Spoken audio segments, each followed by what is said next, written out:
The program's great. I just encourage people to go online, have a look. There's something for everyone, and there's some really exciting sessions, and the keynotes are going to be amazing. I haven't gone into the keynotes because I'm sure someone else will talk to you about the other keynote sessions, but we've got some amazing keynote speakers. And watch this space for some more announcements of keynotes at the conference, because there's some surprises up our sleeve.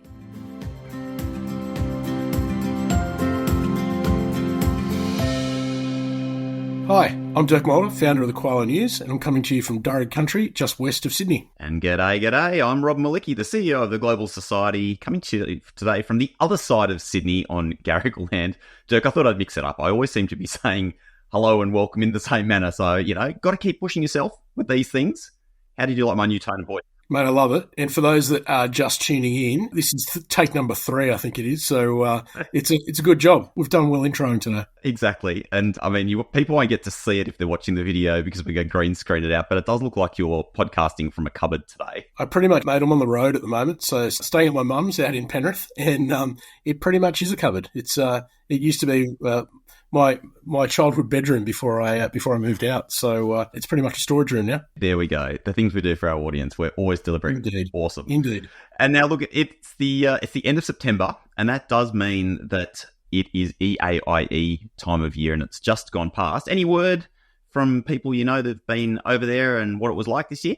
Yeah, so Callum Cow's been reporting in for the Koala for us. Apparently one of the biggest ones yet. I think obviously hosted in Toulouse in southern France, which is just as far as locations go, you can't get much better. But the convention centre there was packed, 6,500 attendees. I think it's well and truly to say post-COVID that the conference season is well and truly back, which is great to see. And for I'm sure you're included in this, but the European conference always seems to have a really nice feel about it. It seems to have a really good centre on student mobility, and obviously with Erasmus and programs like that out of Europe, there's a really nice feel about mobility to it. So yeah, great. But it also signals, I think, the kickoff of the conference season, if I can put it that way, or the second half conference season. Obviously, AIEC is just around the corner now. Then we've got ISANA, we've got Simpled coming up, we've got the Times Higher Ed next week. We had the Pi not long ago.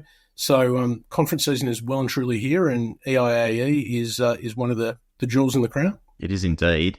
A little bit later on the podcast, we are going to be joined by Louise Goold from the conference committee, the content committee, who's going to be talking us through some of the latest stuff being announced about the AIEC conference coming up in basically a month's time. I'm really pumped for that one. It's incredible, isn't it? In Melbourne. Time is getting close. And I guess on that, one of the things that always takes place at the conference and around it is the voting for positions on the International Education Association of Australia, the IEAA, will close at the conference. But Dirk, it's already open. It is. And if you're on LinkedIn and an avid follower of international education on LinkedIn, you'll be seeing a number of people putting their hands up for different positions. And it seems to be all kicking off, as you say, Rob. It's this year, honestly, I went through nominations this year. I've put in my votes. It was one of the hardest years that I've ever had to vote on, because there are just so many great candidates, both at the board level and across all of the conveners and deputy convener positions for all of the networks. Yeah, just a really amazing pool of talent of people putting their hand up to volunteer for our national association. And you know what, isn't that a good thing? I mean, as the industry matures and gets better, there's just more and more people of quality floating around, which is exactly what we want. So it's a really, really good thing. And I guess if this year has proven anything, it shows that advocacy and people getting involved is more important than ever. And I don't know, I'm sure you're probably almost done to death talking and writing about caps. But I did see something new come out this week about caps that I'd love to start off on, which is the awesome title, RoboCaps. #RoboCaps. #RoboCaps. Yeah, it's really interesting. I think I'd love to be able to lay claim to that phrase, but unfortunately I can't.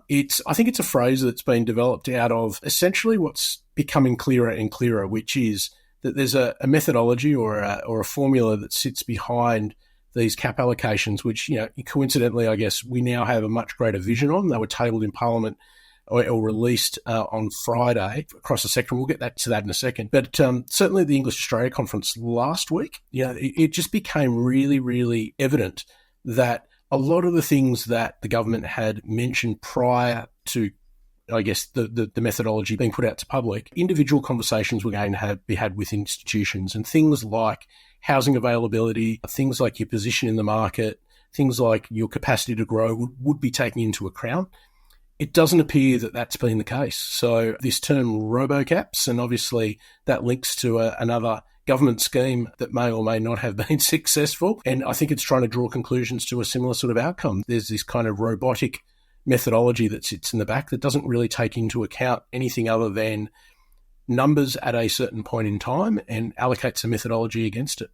Interestingly enough, as that happens, we're seeing more and more stories come to light how that, I guess, robotic approach just isn't working. We saw the Financial Review post a story just this week on the National Institute of Dramatic Arts here in Sydney, and they're actually being given allocations for courses that aren't even registered for international students. So, I mean, that goes similarly to, I guess, what we reported on a few weeks ago, where, again, a number of colleges that we'd spoken to were in a similar situation where they've been given allocations where they don't have courses registered in that space. So it seems like whatever the methodology is and whatever the kind of the robotic mechanism behind it just isn't quite right. So it'll be interesting to see. There's a fourth Senate hearing coming up next Wednesday, the 2nd of October. Next Wednesday, the Wednesday after, 2nd of October, next Wednesday. So it'll be interesting to see what senators say about that and some of the stories that are coming out. Interestingly, also, that the submissions were reopened. So I think a lot of these stories now are being captured by the Senate committee, and those submissions close what will be yesterday as we go live on Friday. So Thursday the 26th is when those submissions close. So by the time this goes to air, it'll be all over Red Rover in terms of being able to get submissions in. But being able to look through the ones that have been submitted and being able to draw some details out will be a really interesting process, I think. Yeah, I got my submission in. I missed the original June deadline, been working on a submission and then just ran out of time. Yeah. So when that reopened, I was like, right, now's my moment. And I sat down and I took quite a lot of time. But what was great about it was having access to so much data and so much information from the existing submissions, from newspaper articles, obviously all the stuff that the Quail has been reporting on over the last few months. There were just so many incredible case studies just to be able to reach out and grab and to bring in. And actually, I started off in my first draft dictating a lot of that, like just sort of reading through things and dictating thoughts. I got ChatGPT to tidy it up for me, and then went through and sort of finished up by writing out my full submission. So, this new technology really makes that process so much easier. And what I'm hoping, I actually just got my acknowledgement from the committee last night that it's been published. Excellent. So when I started writing my submission, there were only 72 submissions in, which I was up on LinkedIn. I was like, my God, this is the biggest change. It's going to decimate the industry. And there are 72 submissions in. So I put up a post up saying, like, the time is now, folks. Like, I was going to mention that. To feedback. I was going to mention that exact post. I think you're absolutely right. The time is now. Yeah, for sure. The time is now. In fact, by the time you're listening to this, I will have already reinforced that post on LinkedIn, calling people out to get their submissions in. But my submission was number 94. So there have already been an additional 20 plus submissions gone in by the time that I got mine in. So hopefully they're going to get a big wallop of extra ones in this week. Yeah, I suspect they will. A lot of people I'm talking to are sitting down and penning that out at the moment. So I suspect that there will be a number of more submissions come in. That's a really good thing. People might not realise how important that is in the democratic process.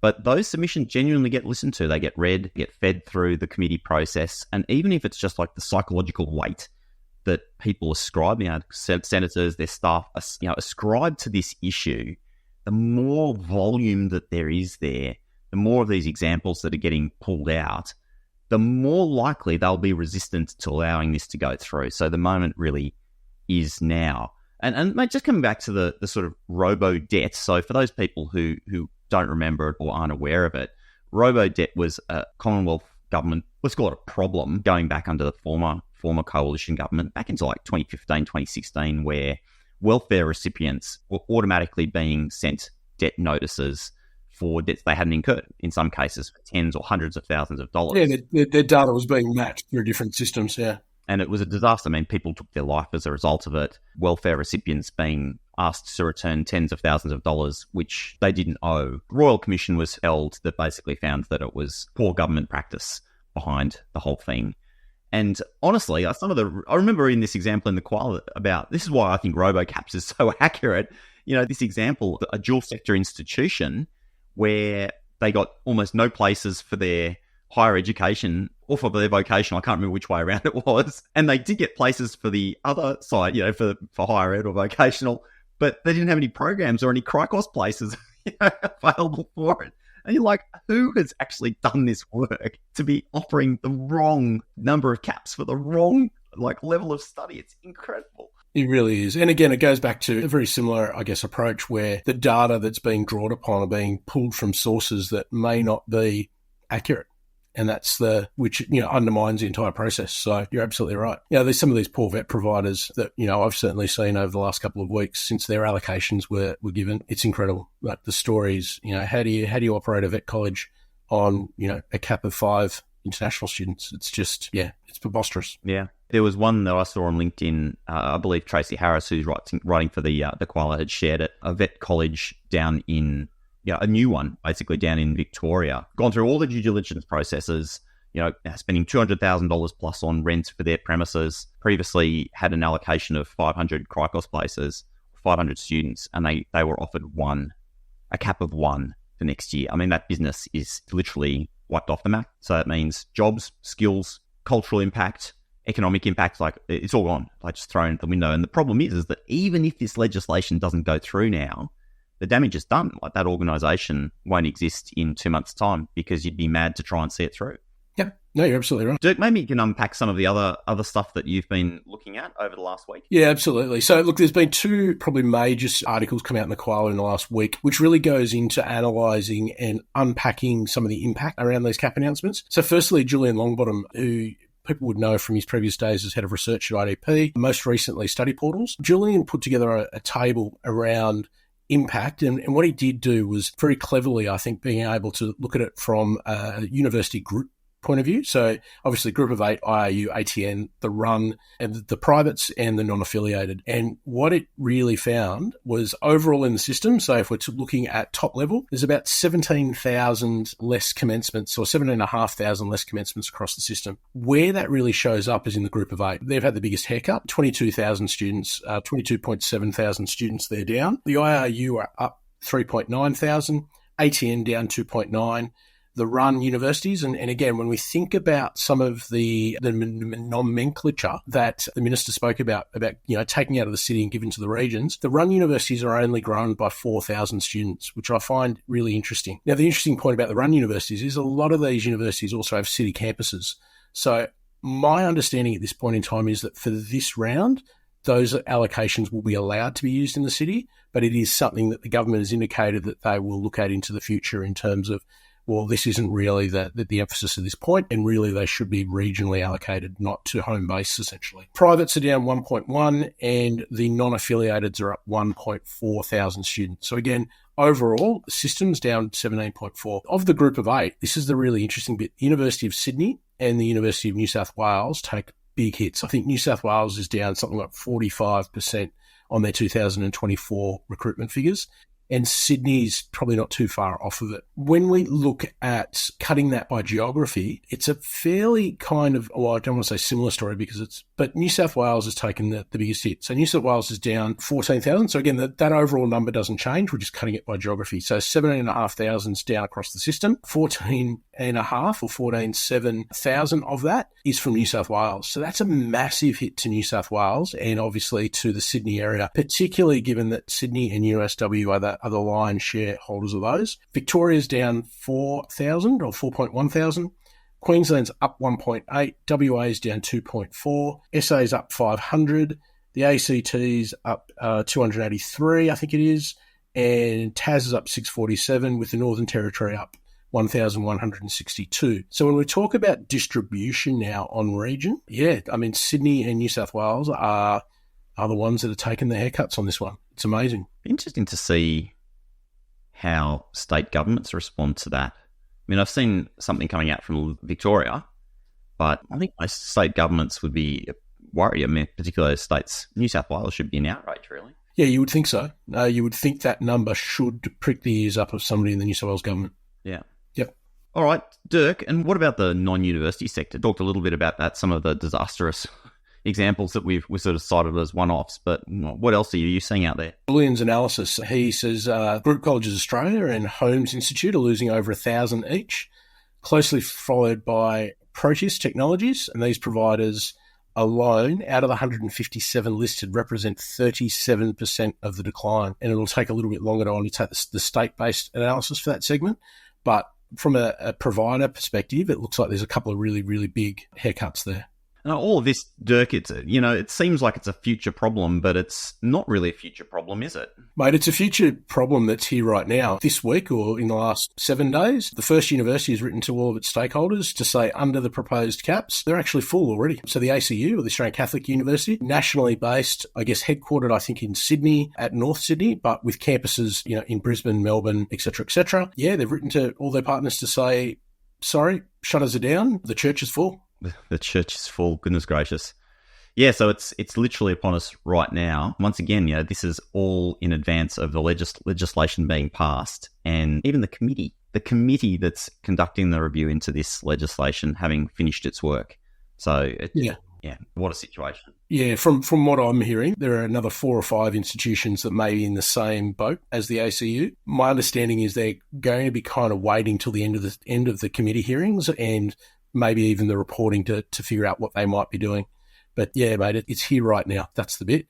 Like you say, this hasn't passed yet. So if there are amendments that affect this, it's an awful position to be in for, an education university, which, essentially is a not-for-profit, right? Because anything that it makes, it gets reinvested back into the system. So it's not like there's somebody walking out of here, or losing money or whatnot. It's a little bit different to the private sector. But to be able to have, this situation where essentially you've paused your income streams based on something that hasn't yet passed but may pass, it's not a good place to be. Well, you're damned if you do and you're damned if you don't, because if you sit around and you wait until this whole process unfolds, chances are that you will have blown through your caps. And if you make that call early and then this doesn't go through, there's still the Section 107 in place, so that we still have the issue with visas actually being issued. But yeah, it's just, I really feel for the individuals out there in institutions, organisations all across the country who are just trying to work out how to make this even work. The amount of stress that those individuals must be under is significant. So there's a real human toll to this outside of just the numbers on paper. I think we need to acknowledge that. Absolutely. One of the last thing that I wanted to pull out, I read in the Sydney Morning Herald up here in Sydney, and this kind of feeds into the whole conversation around migration and students taking up housing and all of this rhetoric that we've been hearing over the last few months. But UNSW, once again, one of these institutions very heavily impacted by this whole process, has been trying for some time to have some new housing approved on Anzac Parade right opposite main Kensington campus, and had faced serious opposition from another organisation you mentioned earlier in the podcast, NIDA, the National Institute for Dramatic Arts. NIDA had been fighting the application for this student housing, I think about like 600 or 800 beds, to be built next to their facility, the NIDA facility, on the basis, of course, that it would sort of be dominated by this new housing and that there'd be noise and the like as there was construction going on. But that was finally approved. That housing was finally approved this week by the New South Wales government under state planning laws. There was significant opposition to this housing, not only from NIDA, but also from Randwick City Council.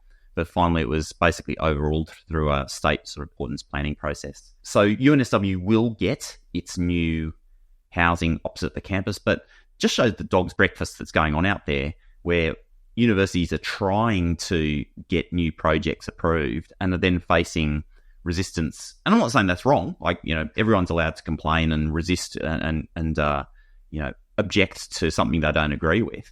But, this kind of flowing through the system where you've got an institution that wants to build more housing, can't get it through a local planning process. And so that's then having to go through all of these other processes. That's taking time. At the same time, they're being whacked on the head by the federal government. It's just like, you can't win. No, absolutely. So good to see that UNSW will get that new housing in the coming years. There was a write-up in the Koala earlier in the week about the National Exchange Fair circuit, which is now approaching its 20th year. I actually created that thing, I guess you'd call it, back in 2005. I think I ran our first one. And essentially, it's a collaboration between Australian universities to jointly promote overseas study experiences. So whether that's outbound exchanges, New Colombo Plan, overseas internship study tours, you name it.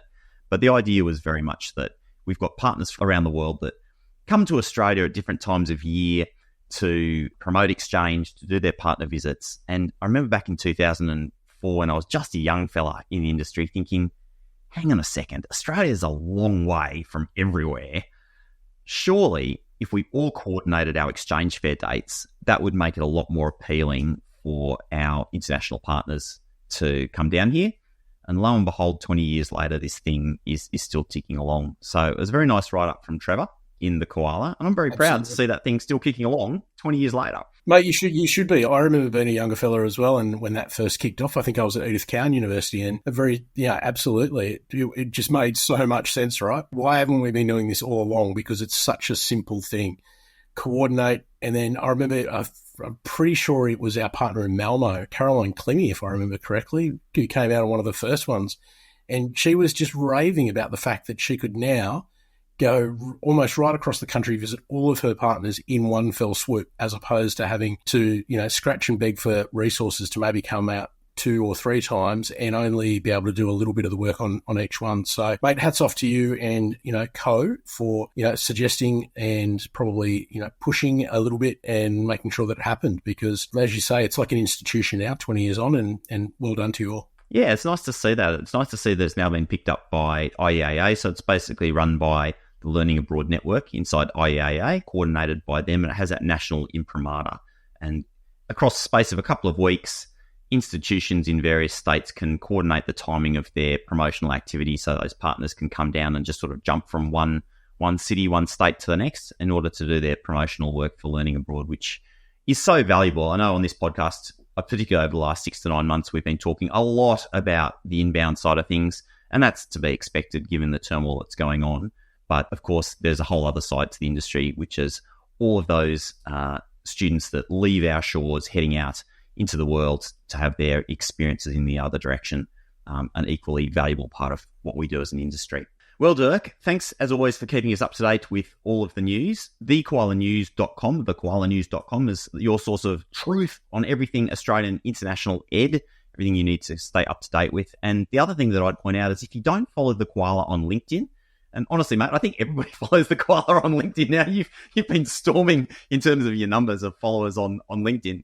But to me, that's the place I love getting those digests of the stories that you guys are putting out on LinkedIn, in my LinkedIn feed. So that's a great place to follow along the Koala News. And as we've heard from our guests about the AIEC conference, that's coming up in a month. You can still register. You've missed the early birds, but do not miss AIEC. And of course, Global Horizons is the official podcast of the AIEC conference. Dirk, you and I are going to be live at the conference, podcasting and chatting all things Koala at our very own booth on the conference floor. Indeed. Looking forward to that.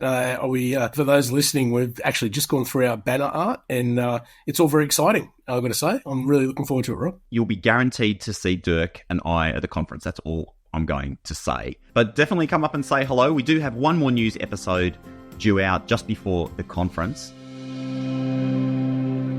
You can't afford to miss the Australian International Education Conference, happening from the 22nd to the 25th of October at the Melbourne Convention and Exhibition Centre. AIEC's the place to meet over 1,600 international education delegates from Australia and overseas. Build your own learning schedule, gain insights from sector experts, new research findings, and spark ideas at lively discussion sessions. Plus, there's plenty of networking opportunities, from the expo hall to brain dates and social events. Make sure you're at AIEC 2024 in Melbourne. Learn more at aiec.idp.com. Well, I know it's been a little bit bleak so far in this episode. So much talk about caps and all of the headwinds that we've been facing as an industry. But now let's transition across to something which is a lot more fun.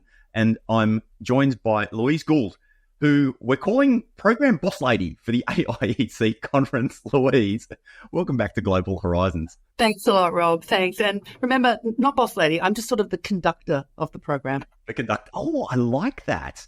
Yes, the conductor of the orchestra. Of course, like your role is helping to coordinate the program committee for the AIEC. And yeah, look, it's getting close now, isn't it? It's only 4 weeks away, so we're in a bit of like panic stage. No, we're not. It's all come together. It's going to be fab. Particularly with, as you say, it's been a bit bleak out there, but there's some light at the end of the tunnel, I think. The program offers people a whole lot of insights into what to expect in the future and some opportunities as well as some challenges. I really feel like this is going to be one of the most important AIECs ever, right? I agree. So much has happened this year. I really feel like this, if there's ever a year that people absolutely need to be at the national conference, this is the one, isn't it? I agree. And look, in terms of just being updated about what's happening and where we're heading, as well as just connecting with each other and, sharing ideas and sharing experiences and supporting each other, I think, and realising that there are opportunities out there. Yeah, a little bit of gossip out there. Yeah, no, I agree. Let's dive into some. Okay, so I'm going to go there straight away. Conference dinner has been announced. Hollywood is the theme. And for those people who are watching this on video, I'm just going to hold this up. Just saying, I'm already working on my costume. I'm obviously very excited about that, but that's not the main point of the conference. Hollywood nights. Yeah, we've got to have some fun. We've got to have some fun in between serious discussion. Let's get into some of the good stuff that's on the program, maybe particularly in light of how things have been tracking this year. What's really standing out to you as we're getting closer as some of the highlights? It's really hard to try and cherry pick. So, because the program is really jam-packed, and it's always hard in the selection of the program to make sure we've got that balance. So there's something for everyone, there's something for each sector, there's something for each, key interest area. So it's pretty jam-packed. So if you haven't been online to have a look at the program, please do so, because I'm only going to pull out a few. One, you talked about headwinds. There's a really interesting session on policy headwinds from UK, Canada, and Australia.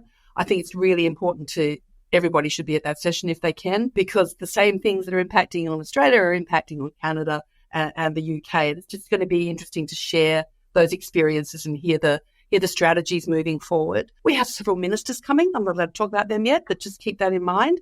Keep an eye on the program, keep an eye on the alerts. I think one session I thought sounded really interesting too was, and it's something we're all experiencing, I think, in our personal lives and not necessarily thinking about professionally, but it's cyber attack preparedness for the education sector. How many of us are actually really looking at that? So there's a really interesting session on that. The other thing I was going to talk about was some of the country insights. We've got so many sessions that focus on particular countries, regions, and so on. Latin America, India, China, the Mekong Delta, so Cambodia, Vietnam, South Korea, Laos, Saudi Arabia, Indonesia. There's a whole lot of country-specific sessions that focus on different aspects, whether that's transnational education or marketing strategies or how do you get genuine students, all sorts of things in that mix of country sessions. And what's going to be so important about that, I feel, this year? I mean, that stuff's always been really interesting in the past, to see where particular markets are heading and the like. But this year, given how constricted activity is going to be, it's going to be really about trying to find those ideal opportunities in every market. And I feel like those in-country sessions, the country market sessions, going to have this whole other perspective this year because people are really going to need to find their place. Absolutely. I agree entirely. So I think it's going to be interesting the way these are presented and the sorts of conversations that happen, and the questions that arise at the end of these sessions. So be prepared. I mean, we'll have Austrade, we'll have, department counsellors and so on. So be prepared to ask for advice and seek direction at the end of these sessions. I think in terms of, if you're happy for me to talk about session formats. Yes, please. So we've got the Inspire sessions are back. So the Inspire sessions are where we group together 3 presentations. So there have been separate submissions to the conference, 15 minute presentation time, and they're split into particular insights. So it might be marketing insights, it might be transnational education insights, it might be policy insights, it might be regulatory insights, strategic insights, and so on. So they're really interesting. So you're going to get 3 separate presentations. And then there's a 15-minute Q&A at the end of it. And then we've got the Inspire Lounge outside where the Inspire sessions happens if people want to connect with the speakers. But they get a full sort of 15 minutes of presentation time and then this group sort of conversation at the end. And they're pretty fast-moving because we have 2 lecterns set up on the stage. So you have one presentation, 15 minutes, that mic gets turned off and the other one gets turned on. and we just keep moving like that. Then at the end, we've got some time for a bit of, interaction with the audience, which is really good. Love that. The other ones, I really like the campfire sessions. They're pretty relaxed, supposed to be, informal, get together to talk about a particular topic or theme. So there's one for researchers, anyone who's out there researching in the field. There's a campfire just for you to get together, to talk about what you're doing, to connect, to network, to understand what's happening in the field of, international education research. So their ones I quite like. And the campfire is pretty relaxed. Often there's beanbags, pretend campfire in the middle. So just, think about roasting marshmallows and chatting. Dirk had to step away. He had another meeting he had to get to today, but he's frothing about the campfires. All year he's doing like campfire. So the cafes are also really interactive, which is good. But the campfires are much more chilled. Do you know what I mean? Like, what do you think of this? And everybody can jump in or not jump in. Like, you can interact for as much or as little as you like. So they're ones that really stand out to me. I think there's also campfires for the school sector. So the school sector reps can get together and talk about hot topics for them. And, there's one for T&E, there's one for teaching and learning group as well. So, yes, they're ones that really stand out to me. Another one, we've got a speaker from the demographic group coming in to talk about global demographic shifts. So the big global demographic shifts and what that means for international education. All caps aside, but still, what does this mean? Where are people moving? Where are they going? Yeah. Such an important topic, the demographic side of things. I know I've seen some extraordinary keynotes and presentations on demographics over the year. Last year, there were a few really good ones, weren't there? There were, absolutely. And look, and this year it's Hari Hara from the demographics group who really specialises in this in terms of, particularly in Australia, but the big global picture as well in terms of demographic movements and what's happening globally. Fascinating stuff, because it's stuff that you don't get to see in your day-to-day work, and yet it's the macro picture. It's where the train is heading in the next 10 years. It's amazing to have that kind of insight in the back of your brain. And look, it's really important for us to get these insights from outside our industry. Like, we don't want to navel gaze too much, to get that information, including global economic shifts as well, and how that impacts on our industry. So a whole lot of those sort of conversations will come up this year at the conference. There's also some really good stuff around students, which is the centre of what we do. And I've really loved over the last couple of years how the AIEC has brought in the student voice and the student experience more and more closely each year. So important. Look, this year on Friday, one of the plenary sessions we've got is a panel with international students in conversation with Stan Grant about life and learning as an international student in Victoria. And the students some are current students, some are past international students from a range of countries, from a range of sectors, range of disciplines. So I'm really quite excited about that. And those students are really keen to tell their story. It's quite interesting when you reach out to people and they're like, nobody said no. They're like, absolutely, really want to come and share my story. And look, it may not all be positive, but let's hope, there's some good news in there and there's stuff we can learn from them as well. Yeah, absolutely. And sorry about my voice. I'm recovering from the flu, so my voice comes and goes, Rob. Oh, really? You've been that time of year, isn't it? It is, even after a flu vax. Anyway, this is like week 5. So anyway, sorry if my voice keeps going strange. Thank goodness you got the vaccine right. I mean, otherwise it can be so much worse if you haven't got a little bit of that existing immunity. So yeah, wow, brutal. Well, thank you again for being here. That's okay. That's okay. Lucky I've got a voice. I didn't have one for a while, so I've got it back. But look, the program's great. I just encourage people to go online, have a look. There's something for everyone, and there's some really exciting sessions. And the keynotes are going to be amazing. I haven't gone into the keynotes because I'm sure someone else will talk to you about the other keynote sessions, but we've got some amazing keynote speakers. And watch this space for some more announcements of keynotes at the conference, because there's some surprises up our sleeve. This is awesome. So this year's theme is the human element. And what I love about this is human element talks to stories. And that's what this industry is generating all the time. These amazing stories about the people we impact, the Australian and national impact, the global impact.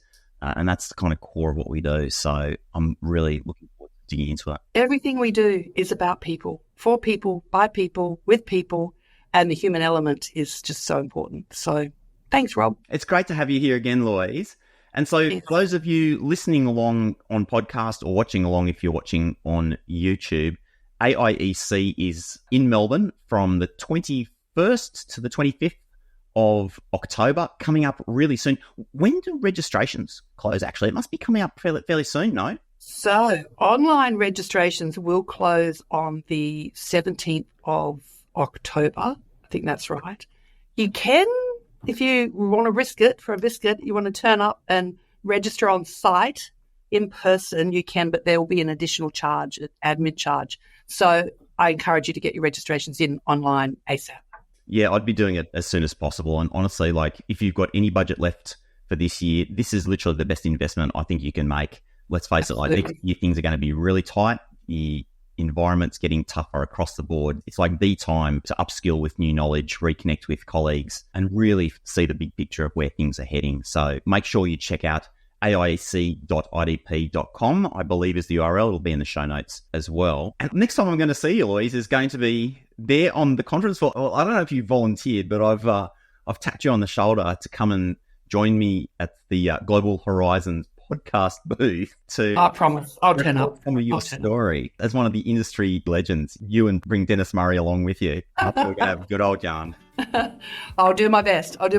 Thanks a lot, Rob. Look forward to seeing you there. Cheers. The Global Horizons podcast is brought to you by the Global Society, Australia's learning abroad support company. For about 10 years, the Global Society has been supporting Australian learning abroad teams with technology, training, consulting, strategy, marketing, you name it. We all know that learning abroad is time-consuming and complex, so if your team could use a little bit of extra support, reach out to the Global Society, globalsociety.com.au. Today's episode was recorded on Garigal land in Sydney, and we pay our respects to elders past, present and emerging. Thank you. See you next time.